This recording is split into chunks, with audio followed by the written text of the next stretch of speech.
ఈ సంపాదన ఎందుకండి? సంపాదించి చివరికి అన్నాడు ఎవరు? అలెగ్జాండర్ చక్రవర్తి అంతా సంపాదించి మహాచక్రవర్తి అని చివరికి చనిపోబోయేటప్పుడు చెప్పి నాకు 2 చేతులు బయట పెట్టుకున్నాడు. ఏమని 2 చేతుల్లో ఏం ఎత్తుకెళ్తావు? వచ్చేటప్పుడు ఏమి తేలేదు, వెళ్ళేటప్పుడు ఏమి? ఎందుకు మరి ప్రయాసపడాలి? తీసుకెళ్దామా? తీసుకెళ్తాం. ఏం తీసుకెళ్తావు? దేవుని తోటలో నువ్వు పని చేస్తే పరలోక ధనం ఉంది నీకు. కోట్లాస్తి, వేల కోట్లాస్తి అని తెలుసునా? కనుక నన్ను అంటారు మా బంధువులు, ఇలా చెప్పాడు కదా, ఓరి నేను దరిద్రుడు కాదే, వాడు దరిద్రుడు, రేపు చనిపోతే నరకులో ఉంటాడు. ఇప్పటికీ పెరుగులాడుతూ ఉన్నాడు, సంపాదించాలి. నాకు అదే ఒక్కలే, నాకు ఒకటే ఆశ, ప్రభువా బ్రతుకుతాను నీ కొరికి. అందుకే ఇందాక పడ్డారు కదా, దేని వాడనయుండగోరేదన్ యేసు ప్రేయారాక్షక.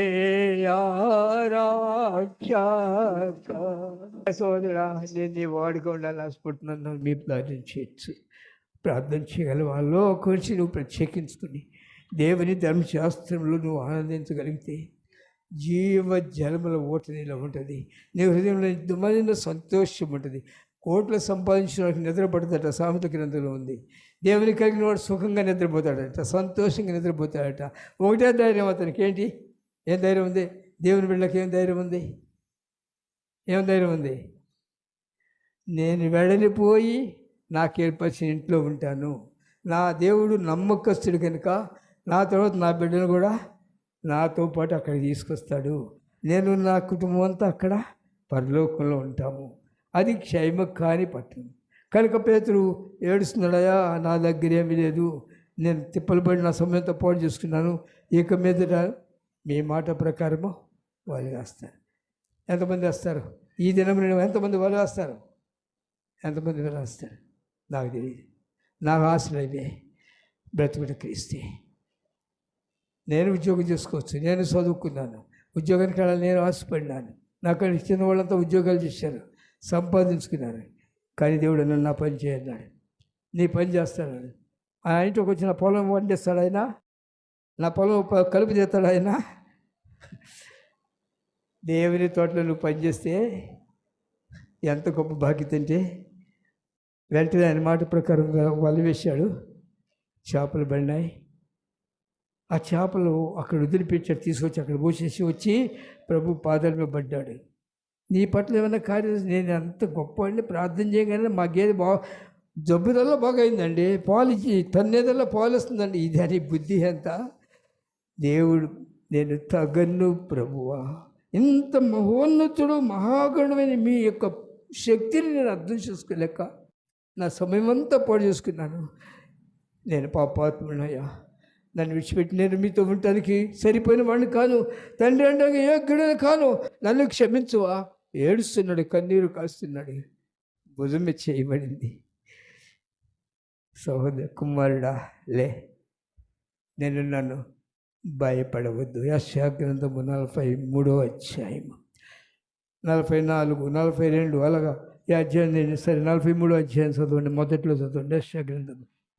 అయితే యాకోబు, నిన్ను సృజించిన వాడు యెహోవా, ఇశ్రాయేలు నిన్ను నిర్మించిన వాడు ఇలాగ సెలవిస్తున్నాడు, భయపడకము, పేరు పెట్టి నిన్ను పిలుచున్నాను, నీవునా. ఎవరి సొత్తు? ఎవరి సొత్తు? మీ సొత్తు? మీ సొత్తే అండి, దేవుని సొత్తు నీవు. నా సొత్తు దేవుడు. నేను ఎక్కడ కోప్పడ్ను, ఆయనతోనే ఉంటే చాలు. ఆయన అన్ని దిగాడు. అందుకనే ప్రభువా, ఎంత మురికలో కంపు కొట్టి నన్ను ప్రేమించి వచ్చి ఈ అద్భుత కార్యం చేశారు, నేను తగును, నన్ను క్షమించు. లేదు, భయపడొద్దయ్యా, నేను నిన్ను ప్రేమించి సృష్టించింది మనుషులను పట్టు జాలగా చేయటానికి కానీ చేపలు పడటానికి కాదు. అర్థమవుతుందా? మనుషులను పట్టు జాలగా చేయటానికి కానీ. నువ్వు పోషిస్తావా? నేను పోషిస్తేది అండి, నేను నన్ను ఒక ఆయన పోషిస్తున్నాడు, నిన్ను ఆయన పోషిస్తాడు. ఆయన పని నువ్వు చేస్తే ఇచ్చిపెడతాడా? ఒకవేళ నువ్వు సరిగ్గా స్కూల్కి పోకపోతే బాబురావు 2 రోజులు ఆబ్సెంట్ చేసేసినుకో, తీసేస్తున్నాను అంటాడు. కానీ దేవుడు అలాంటివాడు కదే. ఆయన పని చేస్తే ఎంత గొప్ప బాధ్యత. ప్రేసోలరా, లాస్ట్ ఒకటి తర్వాత చూసినట్లయితే నేను బోధించడానికి టైం లేదు, నాకు ఎదురు టైం కనపడుతుంది, నేను ముగిస్తాను. చెప్పాలంటే ఈ దినాన దాదాపు 4 గంటల వరకు బోధ చేస్తాను. అలాంటి ఆశ ఉంది. 4 గంటల వరకు బోధ చేయగలను, అలాంటి ఆశ ఉంది నాకు. కానీ నేను చేయలేను, కంట్రోల్ చేస్తున్నాను. కానీ ఒక మాట, మనుషులను పట్టు జాలరుగా చేస్తాను. నేను డబ్బులు సంపాదించుకునేవాడిని కాదు. నా తోటల్లో నమ్మకంగా పనిచేయాలి. నువ్వు నా తోటలో నమ్మకంగా పనిచేస్తే నా ఇంట్లో నేను పెట్టుకుంటాను. నా ఇంట్లో నివసించినట్లు దేశంలో నమ్మకమైన వరకు కనిపెట్టాను. లోకంలో దేన్నో ప్రేమించే వరకు నమ్మకస్తులు ఉండయా, నాతో రా, నేను మనుషులను పడుదాలుగా చేస్తాను. వెంటనే సమస్తం ఇచ్చినాడు. ఆయన వెంట వెళ్ళినాడు. ఆయన వెంట వెళ్తే ఏది కావాలో అది ఇస్తూ ఉన్నాడు. ప్రేసలైనా ఎక్కడ తక్కువ చేయదు. మొట్టమొదటిగా ఆ కానా విందుకు వెళ్ళినాడు, వివాహ విందుకి. నీటిని ద్రాక్షరసంగా మార్చినాడు. ప్రజలందరూ వేల సంఖ్యలో కూర్చున్నప్పుడు 5 రొట్టెలు 2 చేపలు 5,000 మంది పురుషులకు పంచిపెట్టి 12 గంపలు తిన్నాడు. ఆయన నీళ్ళ మీద నడిచినాడు. ఆయన సెలవివ్వగా సమస్తము ఆయనకు లోబడతాయి. ఎంత గొప్ప దేవుడు నాకు కావాలి పరిగెత్తినాడు. శ్రమలో ఉన్నాడు, నీ తండ్రి విడిచిపెట్టడు, గుర్తుపెట్టుకో. ఎలాంటి సమయంలో కూడా శ్రమలో దేవుడు విడిచిపెట్టడు. యేసు ప్రభు కొరకు బ్రతుకుతూ ఉన్నాడని తీసుకుని జైల్లో బంధిస్తారు. ఉదయాన్నే మరణం శిక్షమనేది అతనికి చంపేయాలి. హాయిగా పడుకుని నిద్రపోతున్నాడు. ఎందుకని యెహోవా యందు భయభక్తులు గల వారి చుట్టూ ఆయన దూతలు కావలేండి, వారిని కాపాడు. మీరు నన్ను ఏం చేస్తాను, కాస్త ఉండి నేను హాయిగా నిద్రపోతాను. ఎవరు రాజుగారి సైనికులు కాస్తున్నారు, వీళ్ళు నిద్రపోతున్నారు. ఒకవేళ ఏమన్నా చేయకుండా మధ్యలో దేవుని దూతలు కాస్తున్నాయి.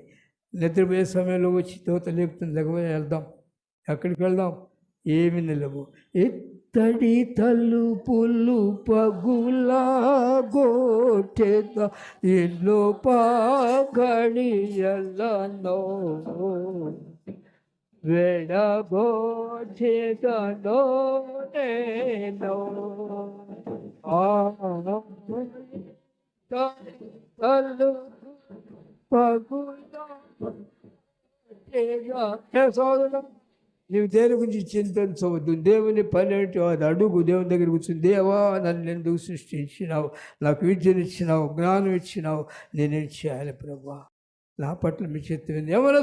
యవనస్తురాలా ఈ రాత్రి నుంచి మొదలుపెట్టు. నువ్వు ఎంత సొంతంగా ప్రయాసపడితే ఏమీ పొందలేకపోయినాడు సిమెన్ పేతురు. గుర్తుపెట్టుకో, దేవుడిని ప్రేమించినాడు.